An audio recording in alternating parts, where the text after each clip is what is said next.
Oke, bismillah ya. Bertrand Russell. Beliau ini sebenarnya ahli filsafat analitik.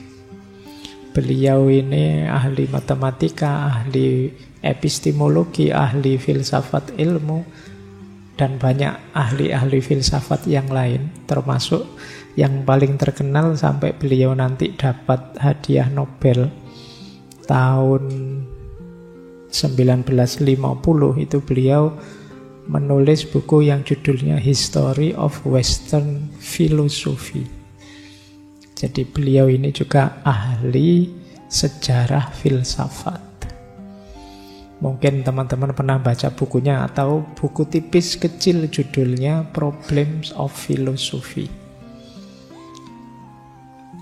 Dan karya-karya beliau banyak. Kalau buku sekitar 60-an, kalau artikel sekitar 2000-an. Ya. Nggak bayangke ya sampean disuruh bikin makalah sak semester ndak tadi-tadi. Dia bisa nulis artikel 2000. Ya memang orang pinter. Beliau IQ-nya kabarnya 180. Lumayan ya tinggi. Mungkin selisih sedikit dengan kalian. Yo, bedanya kalian ndak diukur gitu aja. Makanya jangan diukur IQ-nya. Jadi itu Bertrand Russell, termasuk dari keluarga bangsawan Inggris.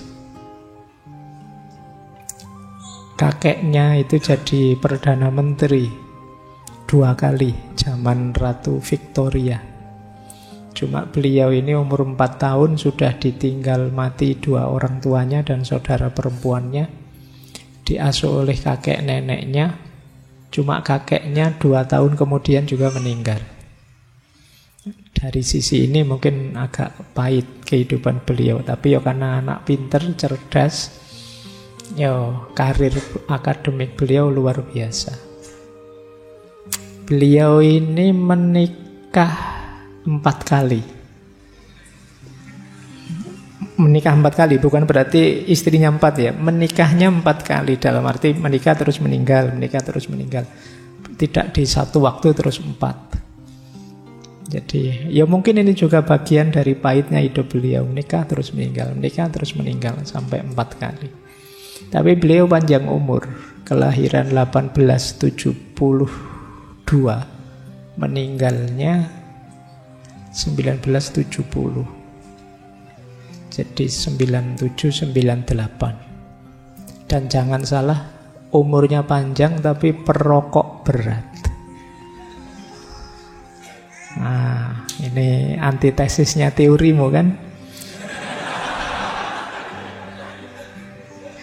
Kan kamu bilangnya rokok membunuh, mulai Russell itu sampai umur 97-98 kemana-mana masih pegang cerutu. Itu rokok kelas berat itu. Jadi ini beliau ya kritis orangnya, sehingga sempat mengalami di penjara, sempat mengalami didenda. Beliau ini karena kritisnya pernah didenda dan dihukum 100 pound sterling. Tapi beliau tidak mau bayar. Akhirnya teman-temannya yang bayar dengan cara bukunya dilelang. Ini buku-bukunya Russell di kampus ini, ayo dilelang buat bayar denda, biar dia bebas. Dan beliau juga sempat menikmati penjara. Sampai ketika nanti pindah ke Amerika, ngelamar jadi dosen, itu ditolak karena melihat CV-nya. Kok pernah di penjara, pernah ngeritik pemerintah, dan lain sebagainya. Ya meskipun nanti tetap karir beliau di bidang akademik luar biasa. Karya-karya beliau luar biasa. Malam hari ini setengahnya kita semacam bedah buku ya. Kita bedah salah satu buku kecil beliau yang judulnya itu The Conquest of Happiness. Kalau diterjemahkan menaklukkan kebahagiaan. buku ini luar biasa menurut saya ya. Ini buku tentang kebahagiaan yang versi rasional saja, pakai akal saja. Beliau ini mungkin agnostik atau antiteis, tidak percaya dengan metafisika dan ketuhanan. Nah, malam hari ini kita belajar kira-kira kalau pakai akal sehat, akal rasional saja, seperti apa sih kebahagiaan itu. Nanti minggu-minggu selanjutnya kita ambil model yang berbeda. Menurut Russell, buku ini sangat ringan. Makanya beliau bilang ini, buku ini tidak ditujukan kepada yang terpelajar. Nah, kalau kalian merasa terpelajar, tidak untuk kalian. Ini buku terlalu ringan, bahasanya Russell begitu. Meskipun saya tidak jamin kalian baca bukunya paham. Jadi kata dia ini sangat ringan. Tidak untuk yang terpelajar atau untuk orang-orang yang bisanya cuma ngomong saja. Mereka yang menganggap masalah praktis hanya sebagai sesuatu untuk dibicarakan. Ini tidak hanya wacana, kata beliau. Tidak ada filsafat atau pengetahuan mendalam akan ditemukan dalam buku ini. Saya hanya bermaksud menyampaikan beberapa pernyataan yang bersumber dari common sense. Saya berharap begitu. Jadi common sense itu ya pengetahuan umum saja tentang kebenaran-kebenaran umum, bukan kebenaran filosofis yang mendalam. Semua yang saya klaim sebagai resep yang ditawarkan kepada pembaca memang seperti itu adanya. Sebagaimana ditegaskan dari pengalaman saya sendiri dan pengamatan saya. Jadi dasarnya pengalaman hidup beliau sendiri dan pengamatan beliau. Dan ternyata semua itu telah meningkatkan kebahagiaan saya setiap kali saya bertindak sesuai dengannya. Jadi kalau ditanya buktinya apa teorinya ini hebat, saya membuktikan sendiri. Saya termasuk orang yang bahagia. Mungkin karena itu umurnya panjang. Sampai ngerokok saja tetap panjang umurnya. Mungkin karena bahagia. Kalau kalian kan ya sambil ngerokok sambil stres ya mesti aja. Umurmu pendek mesti. Kekokean pikiran. Atas dasar ini saya berani berharap beberapa di antara sekian banyak pria dan wanita yang menderita ketidakbahagiaan mungkin menemukan situasi mereka di diagnosis. Jadi mungkin diagnosa saya ini cocok dan ada metode untuk keluar dari situasi tidak bahagia. Banyak orang tidak bahagia bisa jadi bahagia dengan ikhtiar yang diarahkan dengan baik. Dan untuk itulah saya menulis buku ini. Jadi buku ini sangat rasional, sangat praktis tentang cara untuk bahagia. Secara umum isinya dua. Apa yang membuat kita tidak bahagia dan sumber-sumber kebahagiaan itu apa saja. Jadi ini berteori tentang kebahagiaan Russell ini. Ini agak unik karena biasanya beliau ini ahli matematika, yang dibahas logika, yang dibahas analitika dan lain sebagainya. Baru di buku ini beliau membahas tema yang agak ringan, yang menurut beliau ini orang terpelajar mungkin ini terlalu enteng, kurang berat, makanya tidak untuk yang terpelajar. Kalau teman-teman membacanya masih berat, berarti kita levelnya masih di bawahnya yang tidak terpelajar. Ini untuk yang tidak terpelajar. Baik, kita mulai ya belajar tentang kebahagiaan. Menurut beliau, seperti apa sih bahagia itu? Nah, judul bukunya Conquest of Happiness, penaklukan kebahagiaan. Karena menurut beliau kebahagiaan itu harus ditaklukkan. Ini agak beda ya dengan kemarin-kemarin di beberapa sesi kebahagiaan ada teori bahagia itu tidak usah dicari-cari, tidak usah diusahakan. Cukup kita rasakan bahagia sekarang ya bahagia. Itu dibantah oleh Russell, apa ya bisa. Kalau kita lagi stres, lagi banyak masalah, lagi kalah, lagi drop, lagi apa, terus disuruh tiba-tiba bahagia, apa ya bisa. Bahagia itu ya tetap diusahakan. Bukan sesuatu yang datang begitu saja. Jadi tidak mungkin orang tiba-tiba saja bisa menghayati hidup sebagai saya bahagia. Maka kata Russell, kebahagiaan tidak bisa dicapai dengan baik oleh mereka yang ingin langsung, mencarinya secara langsung. Ada prosesnya. Ada hal-hal yang harus disingkirkan, ada hal-hal yang harus dihadirkan. Kalau ini belum dipenuhi, sulit kita bahagia. Dan wajar, emosinya manusia itu semua begitu. Bahagia itu kan jenis emosi. Emosi itu pasti karena dorongan sesuatu baik dari dalam diri maupun dari luar diri.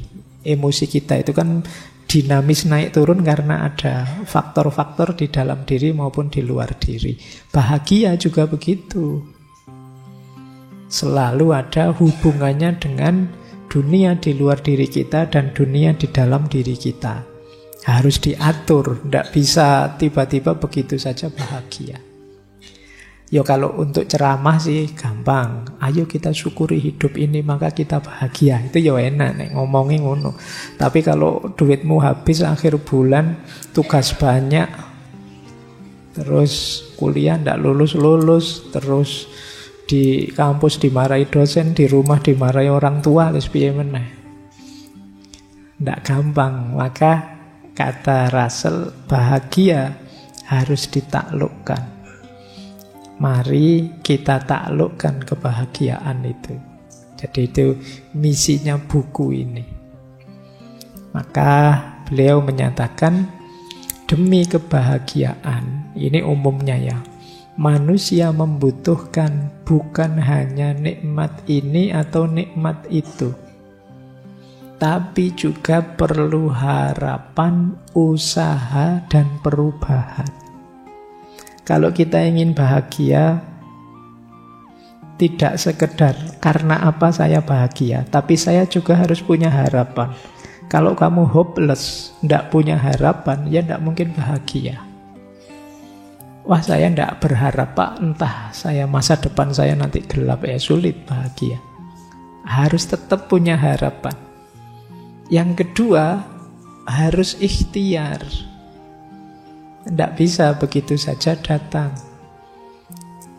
Dan yang ketiga, harus mau berubah. Kenapa harus mau berubah?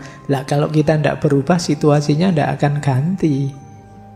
Sekarang sedang tidak bahagia, yuk berubah yuk, tidak mau apa? Ya sudah, yuk tidak bahagia terus. Ya tetap harus mau berubah. Harus tahu mana yang harus diubah biar saya bahagia. Ikhtiar tadi dalam rangka mengupayakan menemukan apa yang harus diubah. Karena sekarang saya tidak bahagia, besok saya harus bahagia, berarti harus ada yang diubah. Tapi ikhtiar untuk perubahan tidak ada gunanya kalau kita tidak punya harapan. Jadi kalau kita tidak berharap, opo yo kita mau berikhtiar secara semangat. Kalau kita hopeless kan tidak mau ngapa-ngapain sudah. Jadi kuncinya 3, harapan, upaya, dan berubah. Disitulah nanti kita bisa bahagia. Baik, saya lanjutkan. Nah, ini kan teorinya gampang-gampang kan? Kita lanjutkan ya. Terus kita mulai penjelajahan kita untuk memahami apa sih yang membuat tidak bahagia. Nanti banyak sekali, kita urai satu-satu. Yang pertama, ini menarik, istilahnya Russell, kepribadian Byronic. Byronic ini bukan istilah aneh-aneh sih. Byronic itu nama seorang penyair romantik Inggris, namanya Lord Byron. Itu puisi-puisinya biasanya cirinya melankolis, dramatis, sedih, sepi. Itu Byron. Nah, individu yang berciri Byron itu individu yang senengannya menyendiri, sukanya merenung. Memang dia milih hidup untuk tidak bahagia, biar bisa punya puisi banyak. Lah ya loh. Kalau hidupmu ceria, seneng saja kan tidak jadi puisi. Coba kamu patah hati, tiap hari nulis puisi mesti. Jadi ini namanya kepribadian Byronic. Jadi milih, memang secara sengaja milih tidak bahagia. Jadi ini terus disebut kepribadian yang angkuh, pemurung, sinis, pemberontak, kesepian. Itu sengaja seperti ini dia, biar vitalitas hidupnya terjaga bagi orang-orang ini. Misalnya orang yang sudah terlanjur menegakkan dirinya jadi orang yang kritis misalnya, tiap hari harus mengkritisi apa saja, dan itu berat. Ya tapi ya itu pilihannya. Dia memaksa dirinya untuk begitu terus. Dia memaksa dirinya misalnya, saya adalah master of nyinyir. Wah, tiap hari nyinyir terus. Itu kan berat. Itu membuatmu tidak bahagia. Kamu mewajibkan dirimu untuk sesuatu yang seharusnya tidak begitu. Kamu memilih ketidakbahagiaan sendiri. Ya mungkin demi identitas, mungkin demi nama, mungkin demi apa saja. Yang ini oleh Russell disebut kepribadian Byronic. Orang-orang yang memang pribadinya seperti orang yang anti kebahagiaan. Jadi mereka ini pinginnya ya seperti situasi yang mereka inginkan. Ingin murung terus, ingin kesepian terus. Karena saat kesepian dan murung, Lord Byron ini bisa nulis puisi yang indah-indah.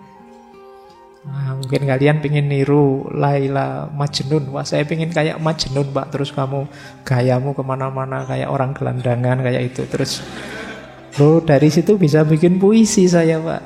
Ada orang yang kepribadiannya begini. Yang kata Russell, ini orang milih susah.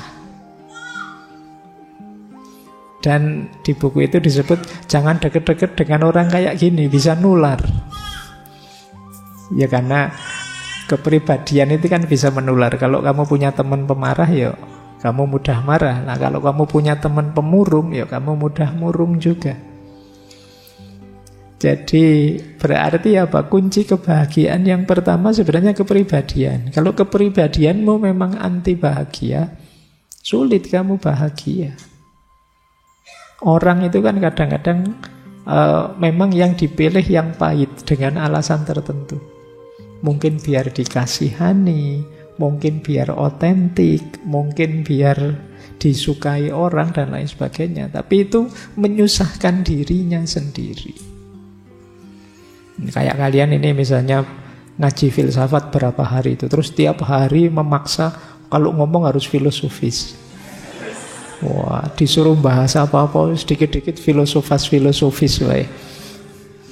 Kamu nyusahi dirimu sendiri. Ya kalau pas bisa filosofis saja. Kalau tidak bisa ya tidak usah.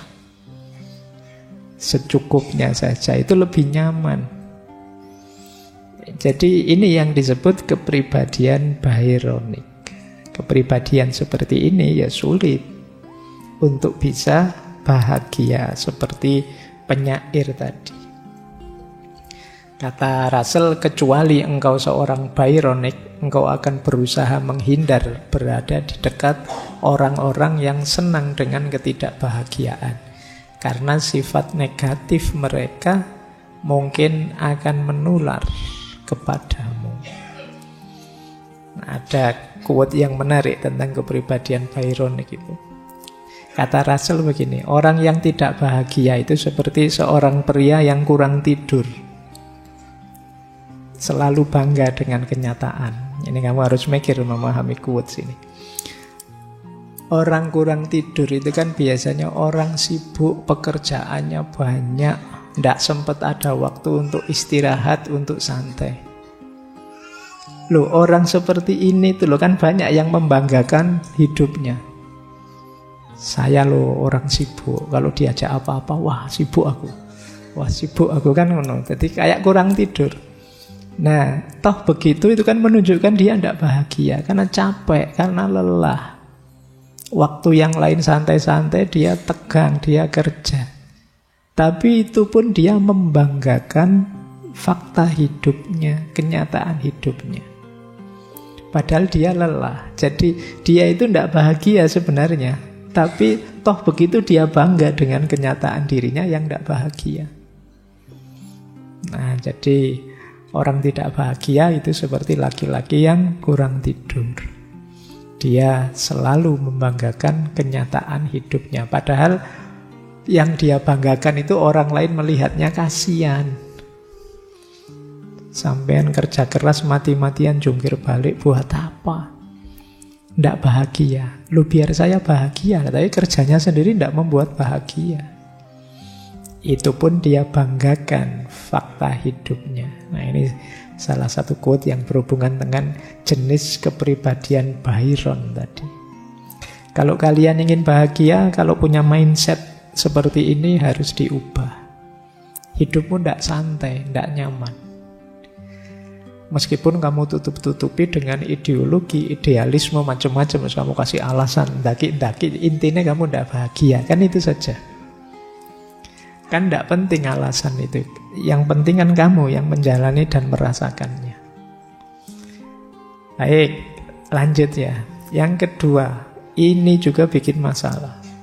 Kalian tidak akan bahagia kalau mindsetmu adalah kompetisi, persaingan. Gara-gara persaingan ini kan kalian lupa waktu, bekerja terlalu keras, mengabaikan hal kecil sederhana biar bisa menang. Kalian selalu lirik kiri, lirik kanan, jangan-jangan ada yang lebih hebat dari saya. Jangan-jangan ada yang lebih pinter dari saya. Jangan-jangan ada yang lebih ganteng dari saya. Sudah. Kuliah hari pertama tolah-toleh yang kamu incer, ini yang pinter, lebih pinter dari saya mana ya? Yang lebih ganteng dari saya mana ya? Logikamu selalu logika persaingan. Atau jangan-jangan kamu lihat ini motornya yang lebih mahal dari saya mana ya? Persaingan. Jadi akan berat. Kata Russell, bagi saya hal yang ingin saya peroleh dari uang adalah waktu luang dan rasa aman. Namun apa yang diinginkan oleh manusia modern pada umumnya adalah mendapatkan lebih banyak uang dengan maksud untuk menyombongkan diri, kemegahan, dan lebih menonjol dibandingkan orang-orang yang selama ini setara dengannya. Jadi sebenarnya kita itu kerja secukupnya ya cukup untuk memenuhi hidup kita. Tapi karena logika persaingan tadi, saya harus lebih dari yang lain, saya harus yang paling menonjol, maka kita jadinya habis-habisan. Energi kita terserap ke sana dan hidup kita sangat lelah, capek. Apa ndak boleh maju kalau gitu? Kalau pengen maju-maju saja, pengen hebat-hebat saja, ndak usah pakai mindset perbandingan. Melelahkan. Jadi mindset perbandingan itu apa-apa kamu lihat kiri kanan terus tiap hari. Kan itu melelahkan. Kamu ingin selalu menonjol lebih dari yang lain. Kamu menonjol bagus tapi tidak harus dengan logika kompetisi atau persaingan. Hidupmu akan sangat berat. Kalau mindsetmu ini, kamu tidak bisa tidur tenang. Jadi hidupmu tidak akan nyaman.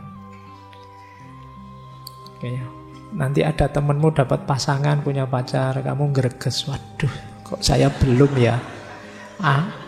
Akhirnya nyari sedapat-dapatnya.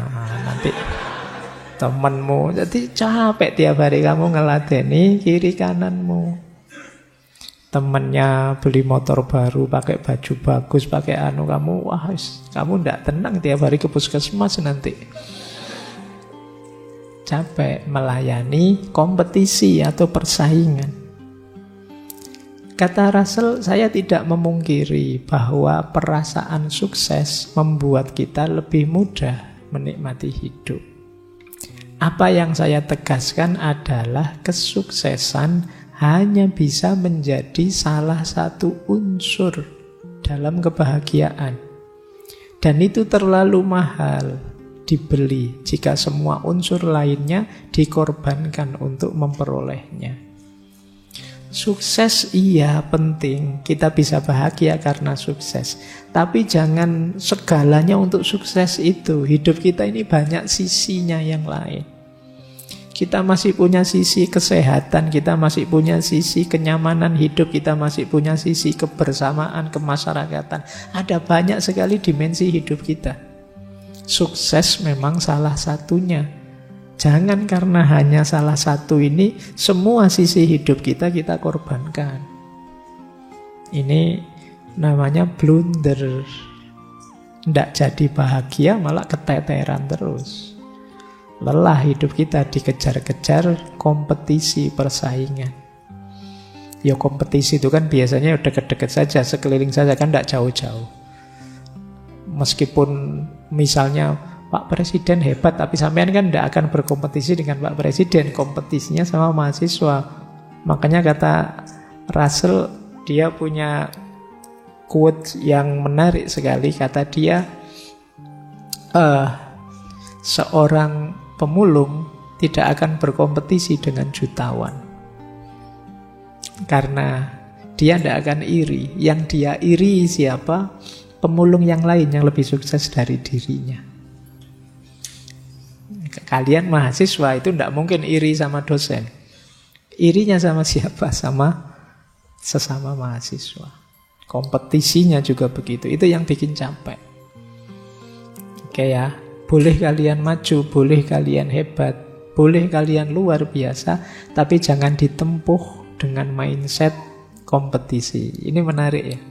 Kalau di peradaban barat itu kan selalu logiknya ingin progres.